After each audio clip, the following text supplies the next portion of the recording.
Hey, Reddit family. I'm here because I don't know how else to make sense of the last 6 years of my life. I'm 25 female, and until recently, I was in what I thought was the most loving relationship with my ex, 25 male. We spent 6 years building a life together, and we were best friends in every sense of the word. But I recently discovered he had betrayed me, not once, but multiple times over the years, even as he claimed I was the love of his life. Now, I'm left wondering, how can you love someone deeply and still hurt them like this? And why would anyone risk losing everything for moments that supposedly meant nothing? When we first got together, I was young, idealistic, and truly believed I'd found my forever person. Our connection was electric from the start, and it felt like we were two parts of the same soul. We laughed, loved, and grew up together. We were each other's support system, helping each other through tough family issues, job changes, and even those tiny struggles that define adult life. Everything felt so real, or at least that's what I thought. Last month, I stumbled across messages on his phone that shattered that reality.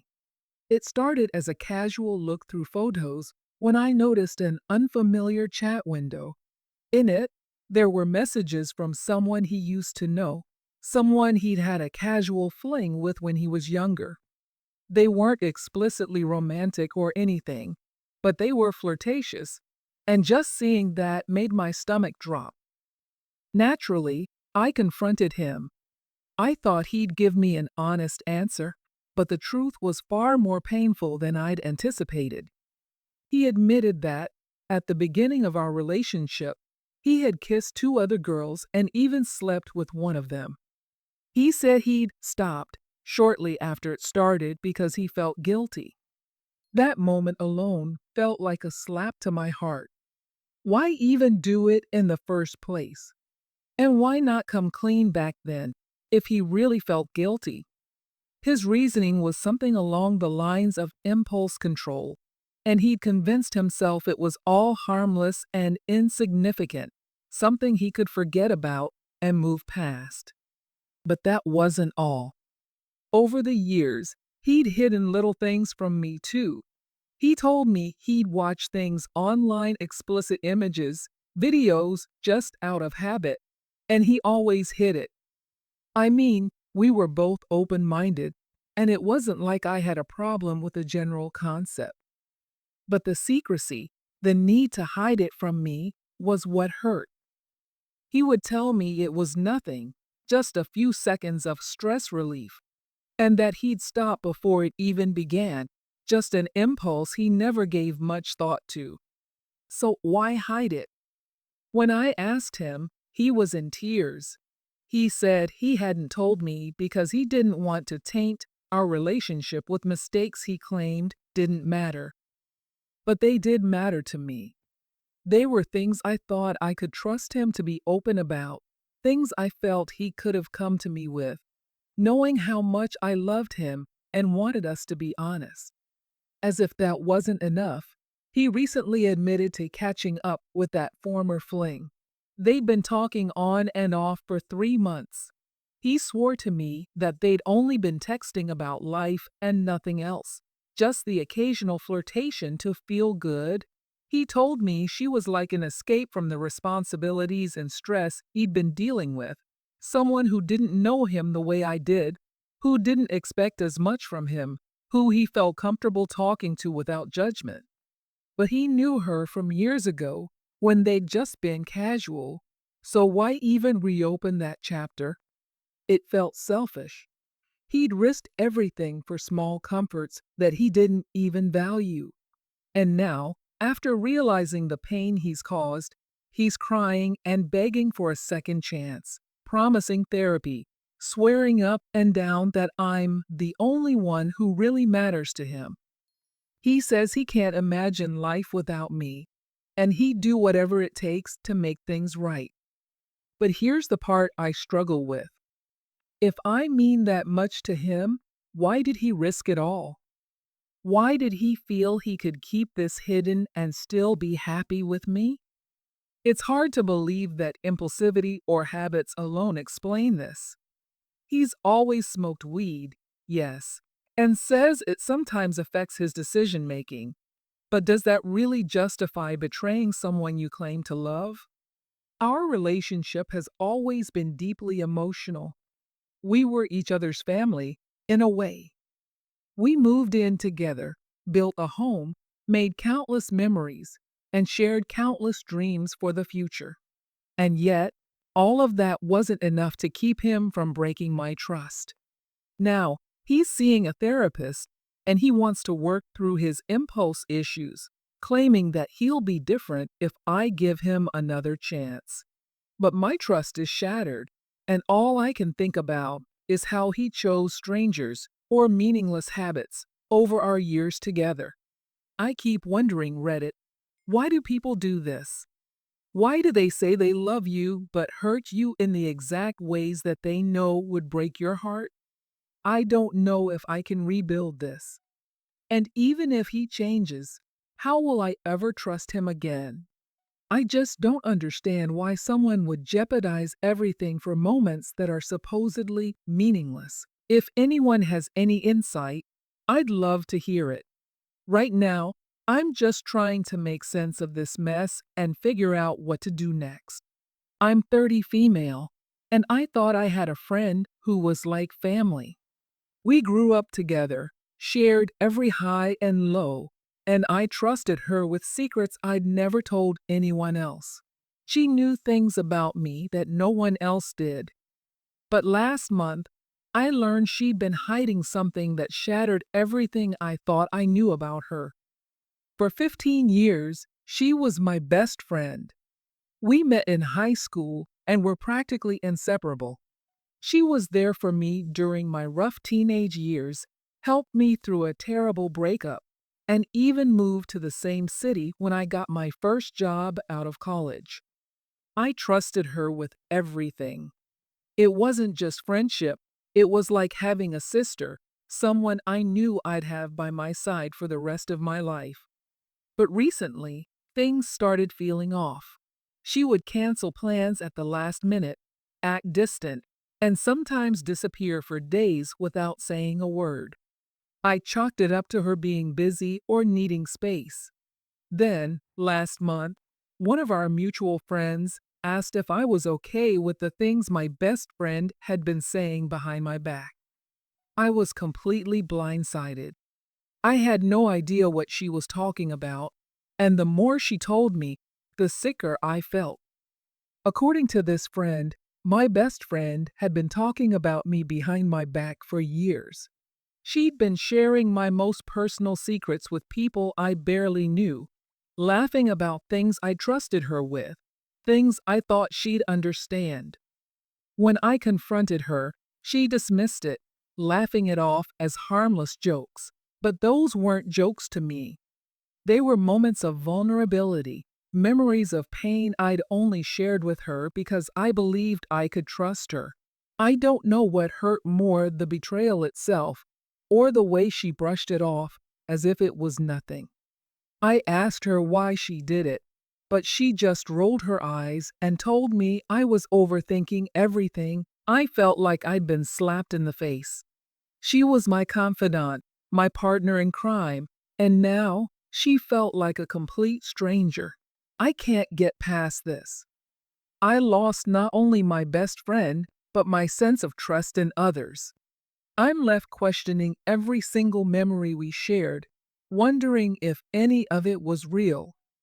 I feel hollow, and honestly, I don't know if I can ever forgive her.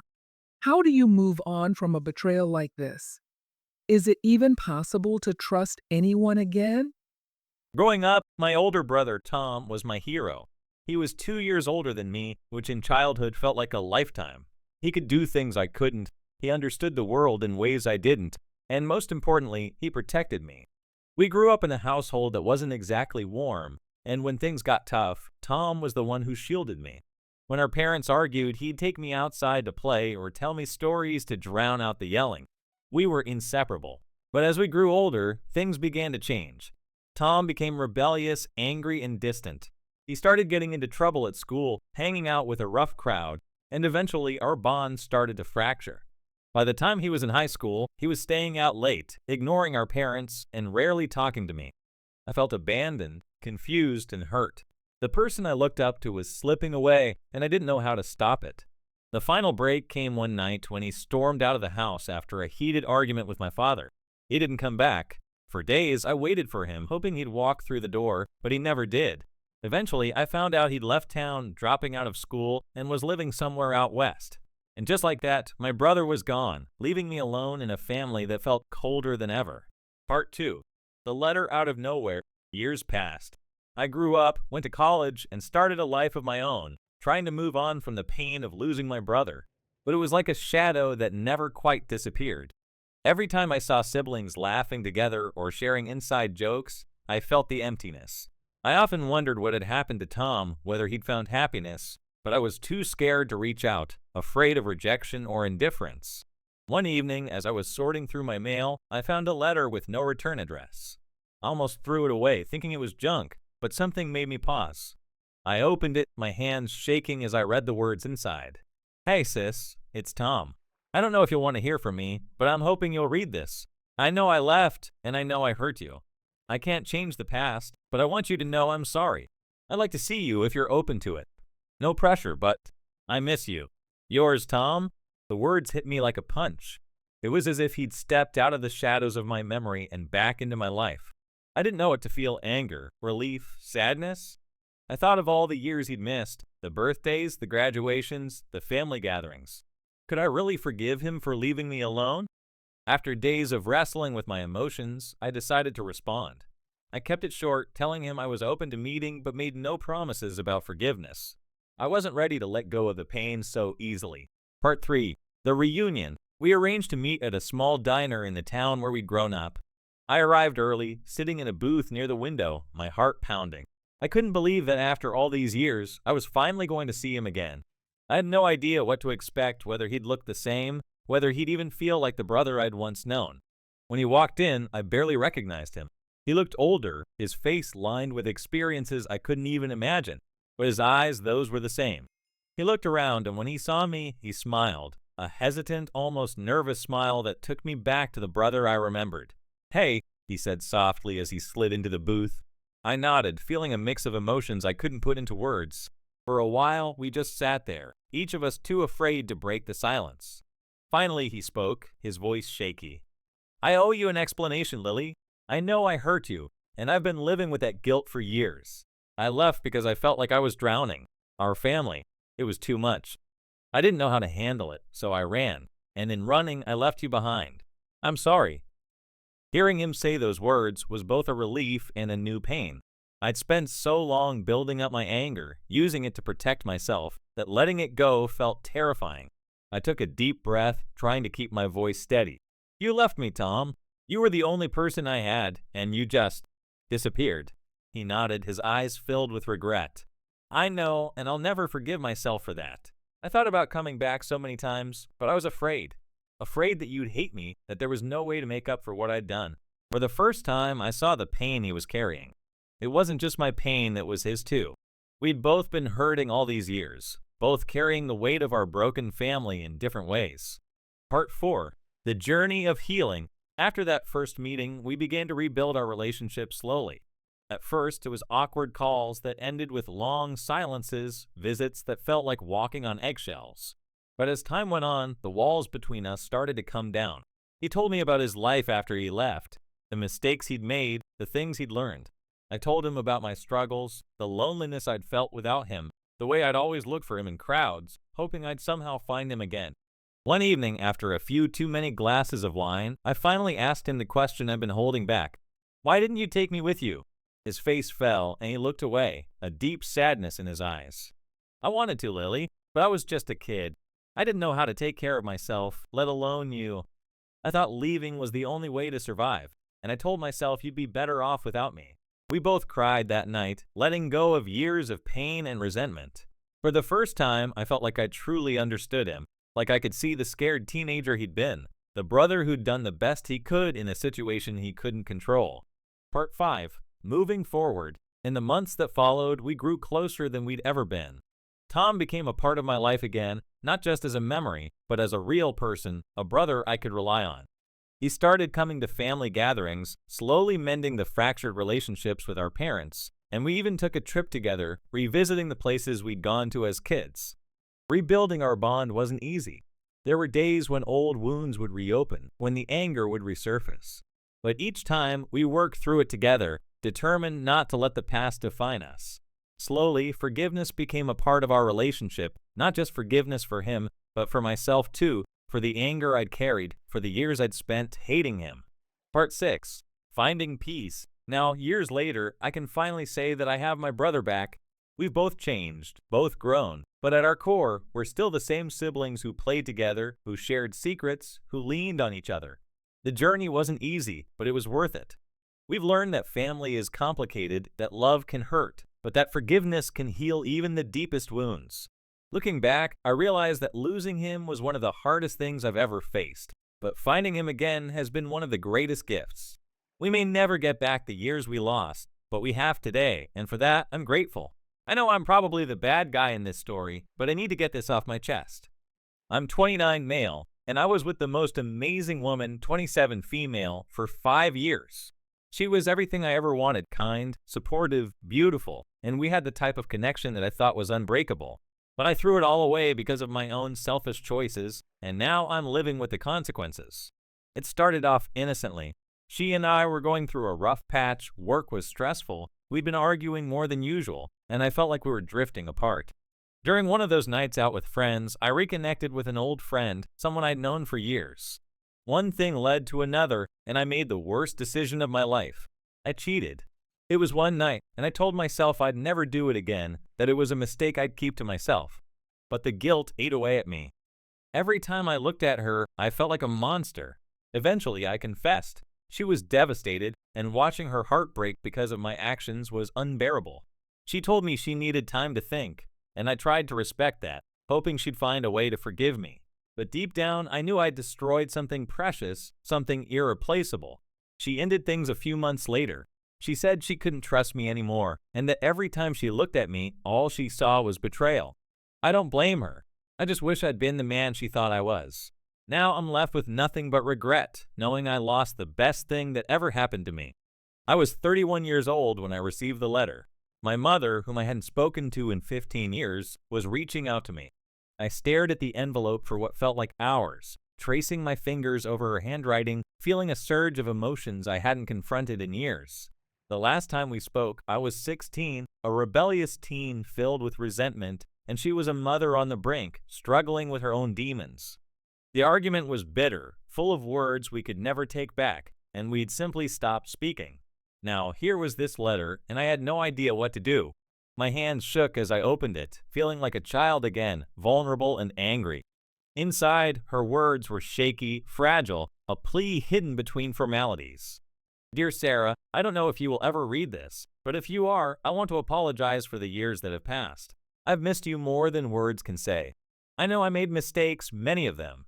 I hope one day you'll find it in your heart to understand, if not forgive. All I ask is that we talk one more time.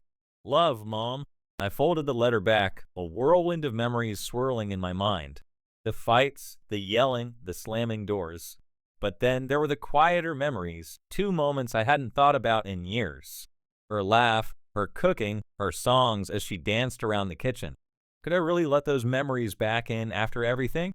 Growing up, I adored my mother. She was the kind of woman who filled every room with laughter, whose stories were magical. But by the time I was 13, things started changing. My father left us that year, and my mother, heartbroken, seemed to lose her spark. Slowly, she withdrew, spending more and more time behind closed doors, lost in her sorrow. At first, I tried to reach her. I'd sit by her bedroom door, asking if she needed anything, begging her to come out. But she rarely did, and when she did, she was distant. The loving, playful woman I'd once known seemed like a stranger. By the time I hit high school, I was angry. Angry that she'd left me to fend for myself, that she'd abandoned me emotionally. I threw myself into school, into friendships, into anything that kept me away from home.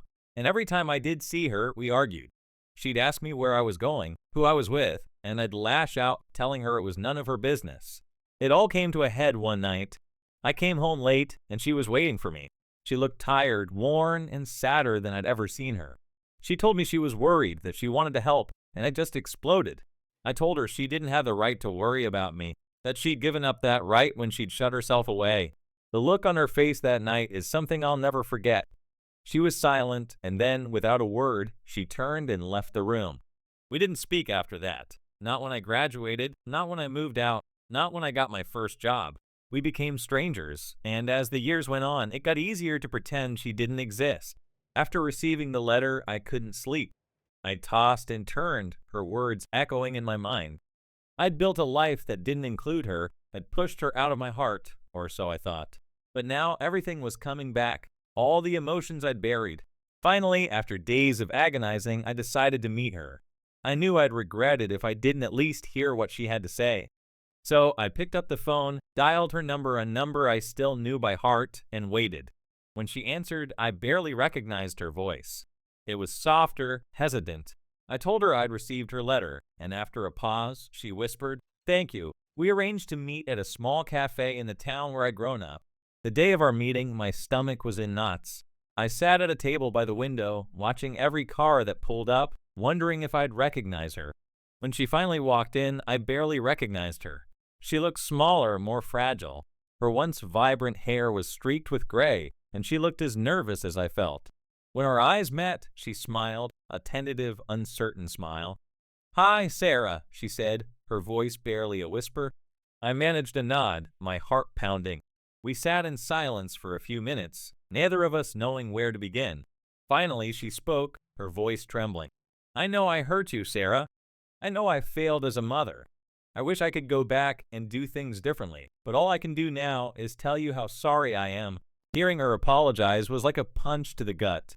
Part of me wanted to yell, to make her feel the pain I'd felt for so many years. But looking at her, I realized she was already feeling it. She didn't need me to tell her how much she'd hurt me, she already knew. We talked for hours that day. She told me about the years after my dad left, how she'd fallen into a depression she couldn't shake. She told me about the nights she'd cried herself to sleep, feeling like a failure, feeling like she'd let me down. I told her about the anger, the loneliness, the resentment that had filled my teenage years. We cried, we laughed, and for the first time in years, I felt like I had my mother back. Reconnecting with my mom wasn't easy. The scars of our past were deep, and there were days when the anger would resurface, when I'd question if we could ever truly move past everything. But little by little, we began to rebuild our relationship. She started coming to my apartment for dinner once a week. We'd cook together, something we used to love doing when I was a kid. We'd talk about the years we'd lost, the things we'd missed out on. She told me about the books she'd read, the hobbies she'd taken up. I told her about my job, my friends, the life I'd built. There were days when it was still hard, when the pain of the past would hit me unexpectedly.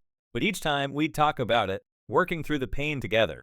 Slowly, the anger began to fade, replaced by a new understanding, a new appreciation for the woman who had once been my everything, and who was now becoming that again. It took years, but eventually I forgave her. Not because I excused what she'd done, but because I understood. Life had dealt her a hand she wasn't equipped to handle, and she'd done the best she could.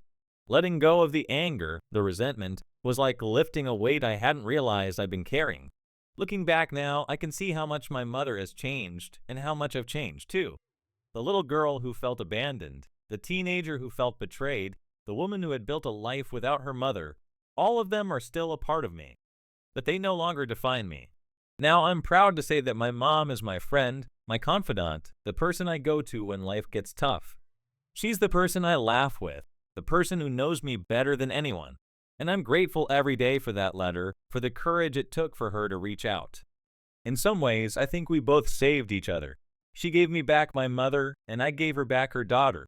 And in the process, we found something even stronger, a love built on forgiveness, on understanding, on a shared past that, while painful, has shaped us both into who we are today. For a bit of background, I'm 27, and my girlfriend, who's 28, and I have been together for a few years. I thought we were on solid ground, even if things were a little rocky with all the plans we'd been making. Our relationship was never perfect. But we've had this plan to move across the world together, a plan that made all the struggles and ups and downs feel worth it. The move has been a big dream of ours. We're selling our house, tying up loose ends, and preparing for a fresh start somewhere completely new. It's exciting, but also insanely stressful. A few months back, she came to me with something that honestly caught me off guard. She told me she's bisexual and has never really explored that part of herself. She'd been thinking about it more and more, she said, and asked if I'd consider an open relationship just for a little while so she could see what it would be like to connect with women. I'd never really been in a relationship that was anything but monogamous, so my initial reaction was all over the place. But I love her, and I want her to feel complete. She said that if she didn't get this chance, she might always feel like something was missing in her life. We talked about it for hours, weighing all the pros and cons. She promised it would only be with women and that she wasn't looking for anything serious, just a way to explore that side of herself before we took this massive step in our lives. I was hesitant, but in the end, I agreed. I didn't want her to feel trapped, and I thought that maybe if we handled it the right way, it could bring us closer together. But right after we made this agreement, things took another turn. She told me she was feeling overwhelmed and that she thought it might be best for us to take a full break from our relationship until we made the move. She said she needed some time to sort out her own feelings, to see who she was outside of our relationship. I felt crushed. I wasn't prepared for that at all. Still, I tried to be understanding. She was going through a lot, and if space was what she needed, I was willing to give it to her. So I moved back to my mom's place. We agreed that it was only temporary, just until we both felt ready to come back to each other. But a few days later, she told me she'd slept with someone else, a guy, not a woman, like we had originally agreed upon. Let's call him C. He's older, around 35, and, from what she said, they met through some mutual friends. Hearing this was like a punch to the gut. I'd agreed to her being with women, but this felt different. I was hurt, angry, and confused all at once. But even though I was completely blindsided, I told her that I supported her. I reminded myself that technically we were on a break, and she had every right to explore her options, even if it hurt me. She invited me back to our place to help pack up the last of our things. It was a weird reunion being in our shared home but feeling like strangers. She told me how much she missed me, how she'd been thinking about me the whole time she was with C. She said that this whole experience made her appreciate what we have even more, that it helped her realize how much she loved me. She said she needed this so that she could become a better partner for me, someone who wouldn't feel like she was hiding parts of herself. But every time I tried to be close to her, she'd push me away. It was like she was conflicted herself, unsure of what she wanted. She'd go back and forth between telling me she loved me and pulling away, acting like she couldn't handle my affection. It felt like she was tearing my heart out every time she switched gears. But then, when I left to go back to my mom's place, she'd kiss me goodbye, tell me she loved me, that I was her forever. The mixed signals left me reeling. I didn't know if she wanted me to stay, to fight for us, or if she was slowly letting go. To try and make things feel balanced, I thought maybe I should explore other people too. I tried to put myself out there and went on a date, even tried to take things further. But the whole time, I felt nothing. I wasn't interested in anyone else. All I wanted was her. No matter how much I tried to convince myself to move on or to detach, I realized that I couldn't. I'd made my choice long ago, and it was her. No matter what happened, I couldn't imagine being with anyone else. Now I'm sitting here, feeling completely lost. I want to believe that we can work through this, that the love we built together is strong enough to withstand anything.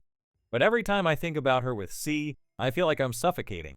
I don't know if I'm holding on to something that's already gone, or if there's a way for us to rebuild. The pain is overwhelming, and every time she tells me she loves me, I don't know whether to believe her or if she's just as confused as I am. I keep going back to that initial conversation when she told me about her bisexuality and asked for an open relationship. Part of me wonders if I should have just said no, set a boundary. But I didn't want to limit her. I didn't want her to resent me for not letting her explore that part of herself. And now I feel like I'm paying the price for that choice. I feel like I'm trapped in this endless cycle of hope and heartbreak. One moment, I think that maybe we'll come out stronger on the other side, that all of this will just be a painful memory someday. But then I remember her with C, and the thought of her being with him eats away at me. I don't know if anyone else has been through something like this, or if anyone has any advice on how to deal with the roller coaster of emotions I'm feeling. If I walk away now, I feel like I'll lose a part of myself. But if I stay, I wonder if I'm just setting myself up for more pain. I love her so much that it feels like I'm willing to do anything to make it work, but I don't know if love alone is enough. I, 26 female, messed up with my husband, 31 male. How can I repair this? I messed up with my husband. We have a 2-week-old baby girl, and obviously it's been a huge life adjustment with her. My husband had to go back to work this week and is also doing an MBA program and is looking for a new job. He has a ton going on. I'm obviously home with the baby all day. I've had some baby blues, but nothing too awful. But I do get overwhelmed easily when our space is a mess, which is often is with a newborn. I've been trying my best to keep up with everything, but my mind right now is pretty much 100% baby and cleaning. My husband doesn't fully understand this because he has a million things going on and doesn't get how overwhelming postpartum is when your baby needs you 24/7. Side note, I know cleaning is not the most important thing right now, but I truly don't function well when everything is a mess. I've always been this way. Anyway, this morning I was trying to put laundry away and clean a little while our daughter finally went down for a nap without me holding her, and I was overwhelmed because there were boxes and bottles everywhere and just a ton to take care of. I'm not saying this as an excuse, it's just background. My husband was leaving for work and went to give me a nice hug and longer kiss, and I pulled away and asked him to take the trash out. He understandably got upset and told me he feels unwanted by me. He says he feels like I don't need him, especially because the baby prefers me, and he doesn't feel like I'm happy when he's around. I feel awful because I know I messed up by not making him feel needed and valued at home, and turning down affection was so wrong. He got really upset and had to leave for work, and I don't know how to make it better. I really didn't want our baby to negatively impact our marriage and thought I would be more conscious of it, but I've definitely neglected him the past few weeks. I don't know how to make it better, and I just feel so awful.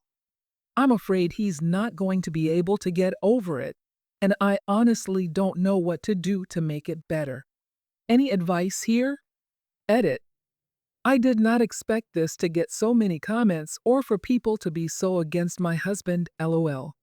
He might have come off bad in this post, but he's actually a really great dad and husband, and I honestly think hormones might be playing a part in how dramatic this seems. I know I am postpartum and need a lot of support, but I do understand that he's also going through a lot right now. We both agreed to the situation. We're just trying to adjust as best we can to figure out our relationship and new life. Also, we are not in a Stepford wife situation. I am a lawyer, so it's a weird dynamic right now that I'm kind of a Sam for 12 weeks because we've never been in this type of situation before, and I think that is also why it's such a hard adjustment. Also, he did take the trash out, so no need to get the pitchforks. A life entwined, love, loss, and finding my own path. Hi, Reddit family. I'm here because I need a space to process this tangled mess of emotions I've been carrying around. Sharing my story feels almost like setting down a piece of my soul, but I hope someone might find meaning in it, or maybe, just maybe, I'll finally make sense of it myself. Childhood and early struggles. I grew up in a small town where everyone knew everyone. My dad was a hard-working mechanic, always up to his elbows in grease and car parts, while my mom was a quiet school teacher who brought warmth and calm to every room she entered. Despite the modest life we led, we were close-knit, and my parents instilled in me a fierce sense of independence and resilience. I can still remember the nights my dad would tell me stories of our family heritage, tales of survival, bravery, and the resilience that has been passed down through generations. From the outside, things looked ideal, but there were cracks. My parents' marriage, while loving, was often punctuated by heated arguments over money, and I remember listening to their voices carry through the thin walls of our old house. There was a part of me that grew up too fast because of that. I learned quickly that life wasn't all sunshine and rainbows, that love was messy and complicated. A first love. I met Jace when I was 16. He had this uncontainable energy that pulled me in like a gravitational force. He was 2 years older, reckless, and constantly pushing against boundaries, which was everything I wasn't.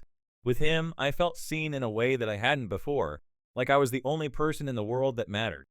We'd sneak out late at night, and he'd take me on long drives through the country roads with his old car, laughing and talking until the early hours of the morning. He introduced me to my first kiss, my first heartbreak, and in many ways, my first real taste of life outside my small town bubble. We were inseparable for almost 2 years, but eventually his wild nature and my growing sense of caution collided. After graduation, he left without warning, moving across the country for an opportunity. I remember the hollowness that lingered after he left, the ache of being abandoned by the one person who had come to mean everything to me.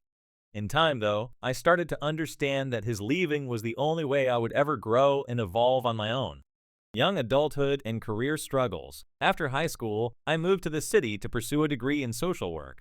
It was a passion of mine. I wanted to help people who, like me, had learned that life was tough early on. But city life was overwhelming. There were times I questioned whether I was cut out for it. Living alone was both exhilarating and terrifying. I worked part-time at a coffee shop while juggling school, barely scraping by on tips and ramen noodles. There were nights I called home, crying, wondering if I'd made a mistake leaving.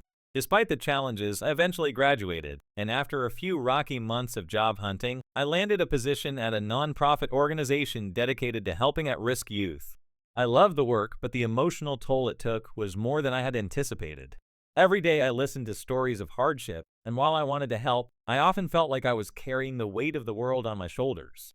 But somehow I found fulfillment in the struggle, knowing that even if I could make a small difference, it was worth it.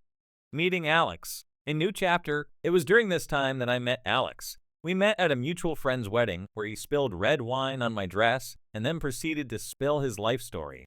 There was something steady and warm about him, a stark contrast to the whirlwind that had been my first love. With Alex, everything felt simpler and safer. He had an infectious laugh, and he grounded me in a way that I didn't know I needed.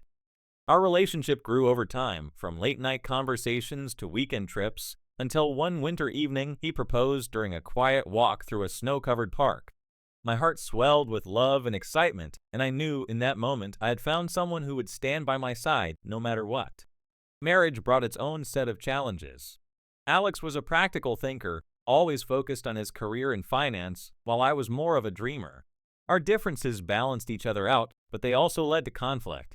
We had different ideas about money, about work-life balance, about starting a family. Our arguments could be fiery, but somehow we always found a way back to each other. The struggle with parenthood. A few years into our marriage, we welcomed our daughter, Lily. Parenthood was a joy, but it was also exhausting in ways I couldn't have imagined. The sleepless nights, the constant worry, it all started to weigh heavily on us. Alex worked long hours, and I was left to manage the house and Lily on my own most days. I began to feel the isolation creeping in, the same hollow ache I had felt years ago when I had been left behind by my first love. As much as I adored my daughter, I often felt like I was losing myself. I missed my job, the sense of purpose I had found in helping others. And as the days blurred into each other, I started to feel resentment bubbling up. Alex was working hard too, but it felt like he was able to escape the struggles of parenting in a way I couldn't. He was distant, and it became harder to bridge the gap between us. Infidelity and confrontation. One evening, I confronted Alex. I told him I felt like I was drowning, like I wasn't his partner, but just the person holding everything together. The argument spiraled, bringing up buried frustrations and resentments that neither of us knew how to handle. In a fit of anger, Alex admitted he had been confiding in someone else, a colleague from work. He insisted it was nothing more than friendship, but the admission shattered me. I felt betrayed, abandoned, as though all my fears were coming true. We spent weeks navigating the aftermath. Trust was broken, and every conversation felt like walking through a minefield. But through the pain, we began to understand each other in a way we hadn't before. We both realized that neither of us had been truly happy, that we had lost sight of each other in the chaos of life. Rebuilding and moving forward, it wasn't easy, but we decided to give our marriage another chance. We sought counseling, where we learned to communicate in ways that didn't tear each other down. Slowly, piece by piece, we started to rebuild what we had lost. Alex became more present, taking on a more active role with Lily, and I found a way to balance motherhood with a part-time jobs that reignited my passion for helping others. Through it all, I learned that love is rarely easy. It's messy, painful, and often requires us to confront the darkest parts of ourselves. But it's also worth fighting for, even when it seems impossible. Final thoughts. I'm sharing this because I hope it might resonate with someone out there, someone who feels like they're losing themselves in the life they've built. Life is full of twists and turns, and it's easy to lose sight of who we are. But I believe that, with resilience, we can find our way back to ourselves and to the people we love. Thanks for listening, Reddit family. I'm 19 and my boyfriend is 21. We've been talking for a few months now and recently made it official. Being with him feels like stepping into a new chapter of my life, one filled with excitement, anticipation, and, if I'm being honest, a lot of insecurity. I'm beginning to realize that with new relationships, especially when things start to turn physical, it's like opening up a part of yourself you may have kept hidden. My boyfriend is incredibly sweet, which has made me feel safe enough to be vulnerable. Despite our limited time together, every moment feels cherished. We both enjoy the handsy side of things, exploring the physical aspect of our connection, and I can feel us slowly inching toward what feels like the next step. But there's one thing that keeps me anxious: my chest. Under a shirt, I look just fine, maybe even attractive. I'm a larger cup size, and my underwire bras give everything a lift that, to the outside world, looks confident. But when it's just me and a mirror, the story changes. My breasts aren't perfectly rounded or perky like I see in magazines or on social media. They're a bit tubular, spaced farther apart, and they lack that dramatic cleavage. My nipples are oval-shaped and not what I consider perfect. I try to rationalize my fears by telling myself that everyone has some insecurity, but it feels daunting to be on the verge of intimacy with someone and to worry that what's underneath might be disappointing. It's as if I'm carrying around this unspoken burden, convinced that he might compare me to the unrealistic images of women in movies, shows, or even social media. One night, as I lay in bed thinking about this, I wondered how many other women might have felt the same. Maybe the thing that makes relationships meaningful is how we share parts of ourselves, even those parts we don't always love. I want to believe that my boyfriend sees me for more than just my appearance, but these thoughts are still difficult to shake. I'm considering a few ways to ease myself into this. Perhaps investing in pretty, supportive lingerie that makes me feel confident might help. I've always loved lacy bralettes and soft fabrics that feel good on my skin. If nothing else, maybe they'll give me a little extra courage to be myself around him. After all, this relationship means a lot to me, and I want my first time to be special. At the same time, I wonder if it's worth sharing my feelings with him. Could I tell him about my insecurities? Would it help to be open, to let him know I'm a little nervous and that it's new for me too? Being honest with him feels scary, but it might also be what brings us closer together. Growing up, I always felt somewhat self-conscious about my body. Like many girls, I started noticing differences between myself and others in middle school. I'd sit with my friends and hear them talk about their favorite body features or something new they'd learned about fashion and makeup, and I'd try to keep up, laughing along. But there was always a part of me that wondered, why don't I look like them? When my body started to develop, I felt a strange mix of excitement and apprehension. My chest, for one, didn't seem to change in the way I'd expected. Some of my friends developed what I thought were perfect, rounded, normal shapes, and I was happy for them, yet I couldn't help but look at my reflection with a sense of disappointment. My breasts weren't as rounded. Instead, they felt underdeveloped to me, less like what I'd seen in magazines or TV.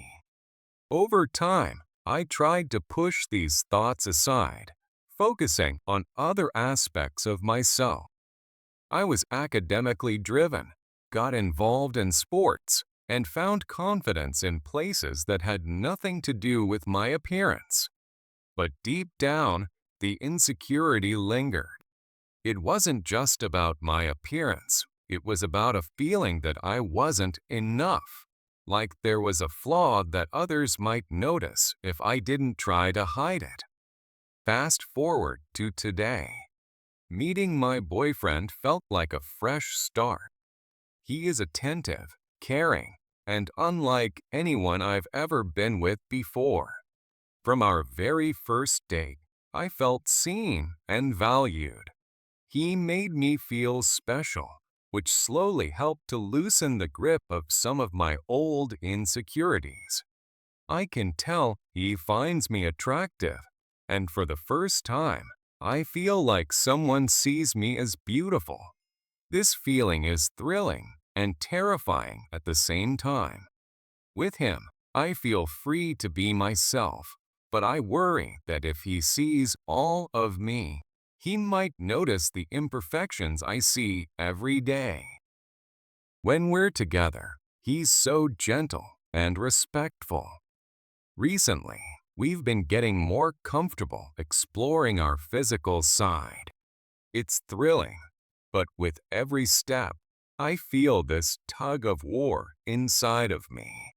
Part of me wants to trust him completely, to open up and let go of my self-doubts. But another part of me keeps whispering, what if he's disappointed? I've been doing some reading and thinking about body positivity and self-love, hoping it might help me feel more comfortable in my own skin.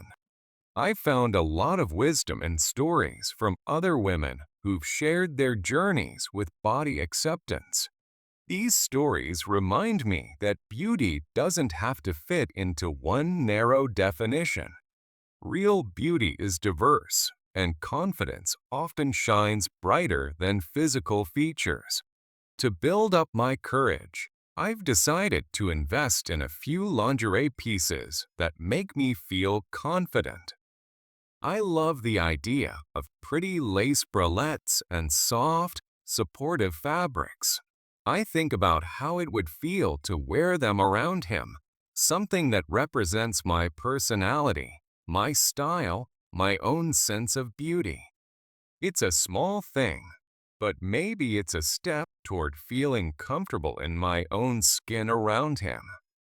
I've also thought about talking to him about my feelings.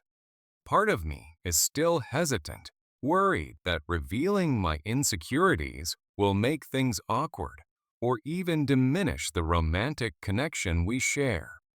But another part of me feels that sharing this part of myself might make us even closer. Relationships are built on trust, and maybe by sharing this piece of my story, I'll discover his response isn't what I fear, but rather one of compassion and understanding. After all, I want to build something lasting with him, and that means being real with each other. I remind myself that nobody is perfect. We all have things we wish we could change, and perhaps he has his own insecurities too.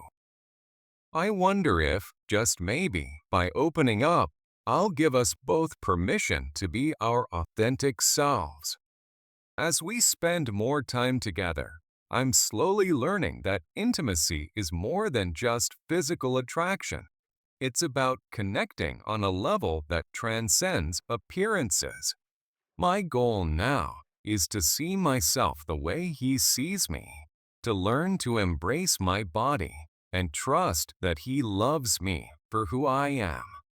And maybe, just maybe, through this relationship, I'll find the confidence to love myself a little more too. My relationship with my body hasn't been an easy one.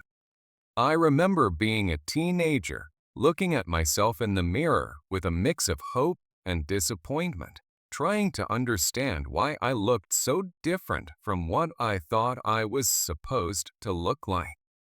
I'd watch movies, scroll through social media, and see magazine covers, all of which presented a picture-perfect standard that felt impossible to achieve.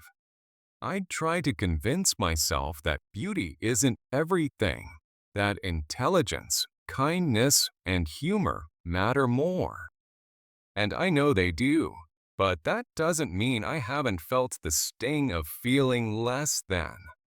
Some of these feelings go as far back as middle school, when some of the other girls around me started to look like women while I still felt like a girl.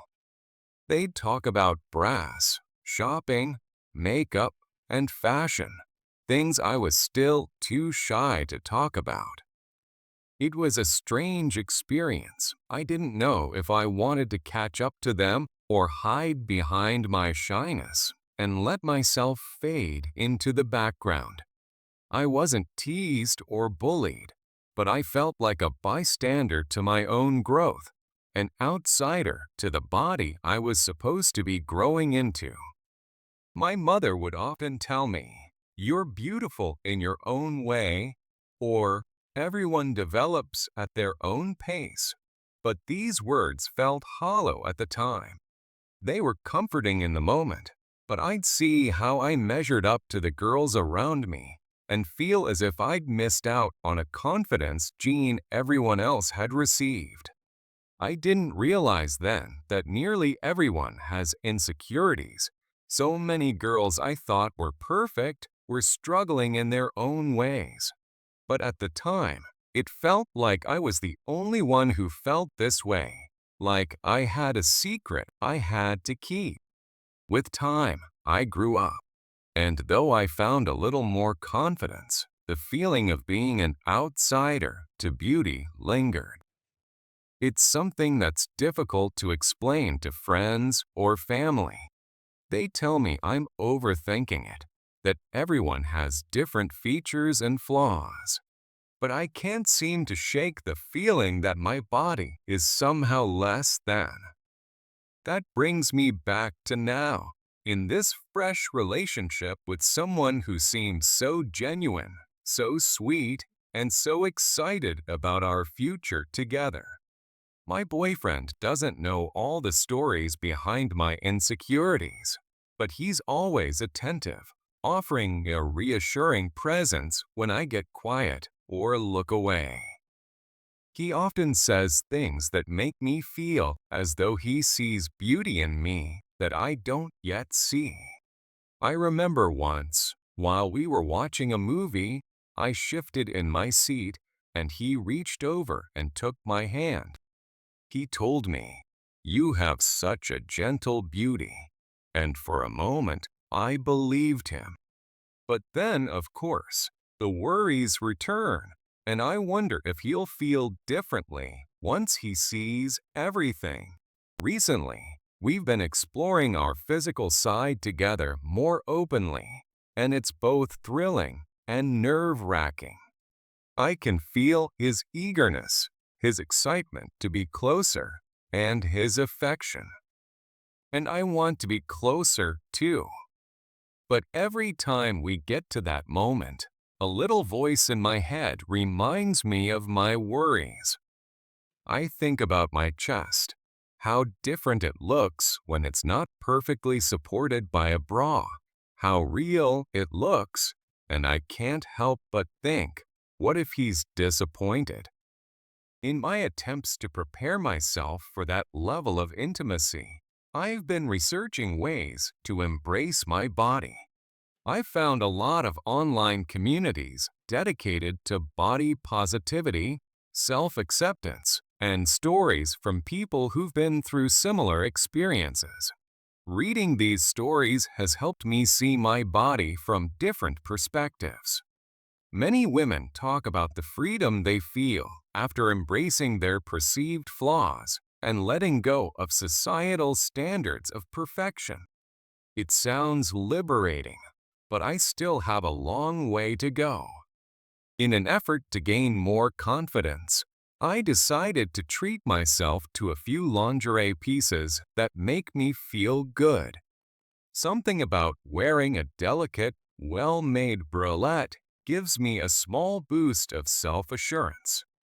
When I look at myself in the mirror with these new pieces on, I see someone who is trying to love herself as she is, trying to accept that beauty is not one size fits all. I'm not completely there yet, but it's a start. I've also considered talking to him about my insecurities. The thought is terrifying, but there's a part of me that feels it could bring us closer together. Opening up about something so deeply personal might allow him to see a new side of me, one that I've kept hidden for so long. But what if he doesn't understand? What if he doesn't say the right thing? The vulnerability feels immense. Yet, I remind myself that if we're going to build something meaningful, it's going to require trust and openness. On the days when I feel particularly nervous, I try to remember that this relationship isn't just about the physical aspects.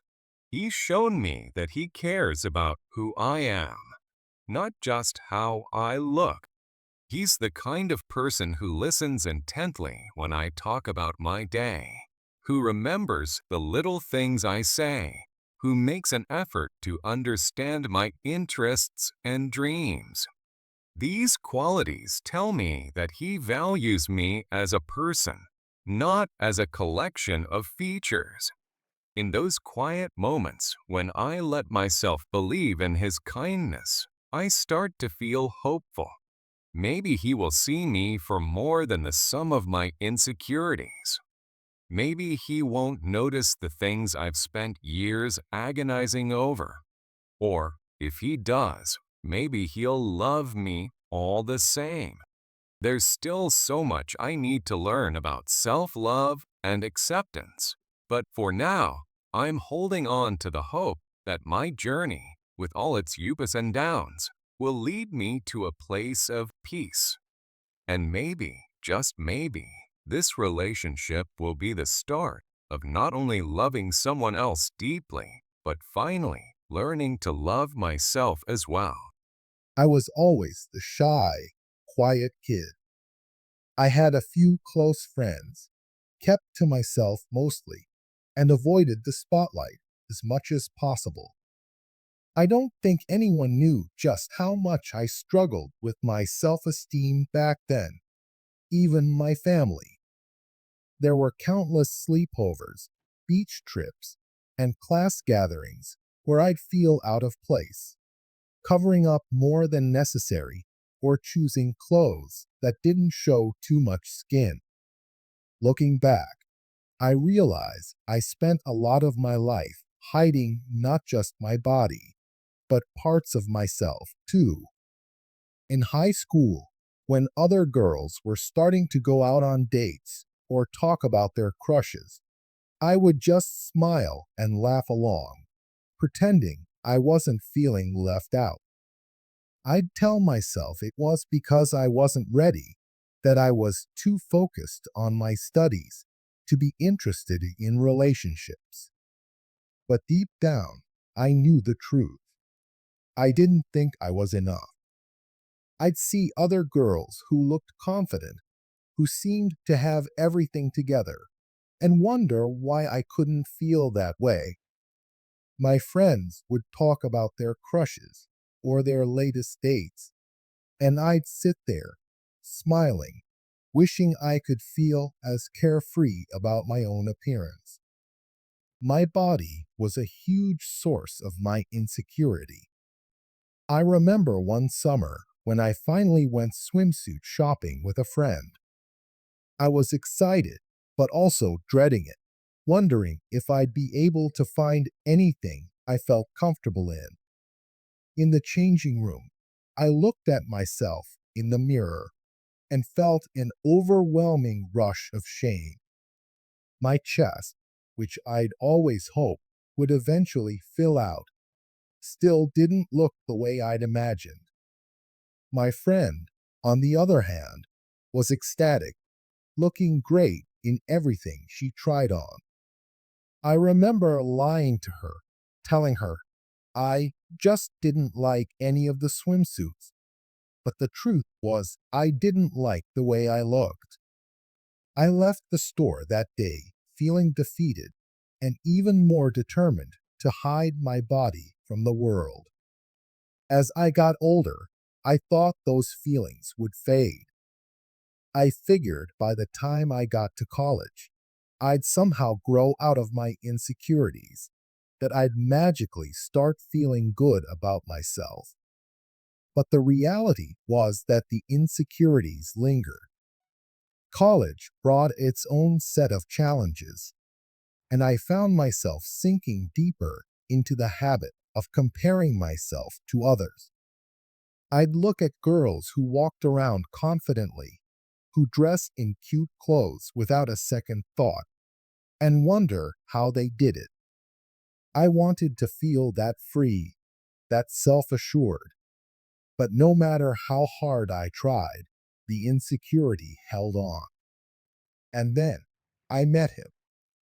When we first started talking, I never expected it to go anywhere serious. I'd always kept relationships at a distance, too afraid to let anyone get close enough to see the things I was insecure about. But he was different. He had this way of making me feel at ease, of making me laugh in a way that felt real, not forced. He didn't just see me, he listened. He noticed the small things, like when I was nervous or when I needed a little extra encouragement. For the first time, I felt like someone was interested in me for who I was, not just how I looked or what I could offer them. But now that our relationship is moving to a more physical level, all those old insecurities are rushing back. Every time he touches my shoulder or brushes his hand against my back, I feel a mixture of excitement and anxiety. I can tell he wants to get closer, and I want that too. But there's a voice in my head, constantly reminding me of the things I don't like about myself, warning me that if he sees all of me, he might feel differently. One night, as we were watching a movie together, I could feel his hand lingering on mine, his fingers gently tracing circles on my skin. He looked over at me, his eyes soft, full of warmth, and something I can only describe as affection. It was a moment that should have felt perfect, but all I could think about was my chest, the way it looks without a shirt, and the fear that he'd be disappointed if he saw it. I wanted to stay in that moment, to just enjoy his presence, but my insecurities wouldn't let me. Since then, I've been reading about body positivity and self acceptance, trying to find some comfort in the stories of other women who felt like me. It's amazing how many people go through similar struggles, how many feel like they're not enough because of things that society tells us should look a certain way. I found small pieces of peace in these stories, tiny bits of reassurance that maybe, just maybe, I'm not as flawed as I think I am. I've also started experimenting with lingerie, something I'd never felt brave enough to try before. I decided to buy a few pretty bralettes, ones that make me feel a little more confident, a little more comfortable in my skin. When I look at myself in the mirror wearing them, I feel a flicker of pride, a glimpse of a person who's trying to embrace her body for what it is, not what she wishes it could be. It's not a perfect solution, but it's a start. I've thought about opening up to him, sharing some of my insecurities, but I'm afraid. I'm afraid that by revealing this part of myself, I'll somehow change the way he sees me. I worry that if he knows how much I struggle with my self image, he might feel pressured or uncomfortable. But at the same time, I want to trust him, to let him see all the parts of me, even the ones I'm not proud of. Maybe someday I'll find the courage to have that conversation, to tell him about the nights I've spent lying awake, worrying about my appearance, or the years I've spent hiding behind layers of clothing. Maybe, with time, I'll find a way to let him in completely, to show him the sides of myself that I've kept hidden for so long. For now, I'm taking it one day at a time. I'm learning to be a little kinder to myself, to recognize that my worth isn't determined by the shape of my body or the way I look in a certain outfit. It's a slow process, but I'm hopeful. I want to believe that I can find peace with myself, that I can build a relationship based on trust, honesty, and acceptance. This journey is far from over, but for the first time in a long time, I feel like I'm moving in the right direction. And maybe, just maybe, I'll come to see myself the way he sees me, beautiful, just as I am.